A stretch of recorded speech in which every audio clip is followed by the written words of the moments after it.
Aylardır yığdığımız pul qabının açılma vaxtı gəlib çatıb. Üstünə nə yazılıb? Mənim kartım, mənim reis nə? Mənim kartım, mənim qaydalarım. İnə riç, inə boz. Görək bunun içində nə qədər pul var. Vur, xeyirli olsun. Yavaş. Ay. Ha, elə yox, üstünə vurursan. Yox, qapağına. Allah bəlkə bundan vurasın. Ay. O da. Oha. Ben nətər eləyək? Deyən bir dənə də mən prov eləyim. Al sen vursan yıkılmasın.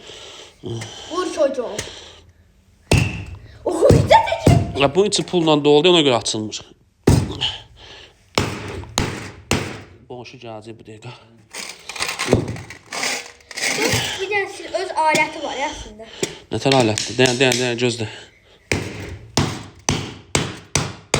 Nə olaraq Ya buldu yer resmen. Daha oxlu, plaskupsa, hər şeyə baxdıq da. Obşi pullar bu qədərdir. İndi sayaq.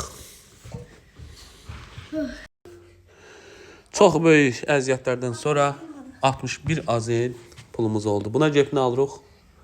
Ne lazım 25 manata əlcək yapışdıran maddə. Bir dənə də forma. Forma, kimin forması? Ne bileyim ben forma takmışım. Türkiye'de bir dənə sitesinde. Gedək baxaq sabah. 49 mu? 12 model. Toplam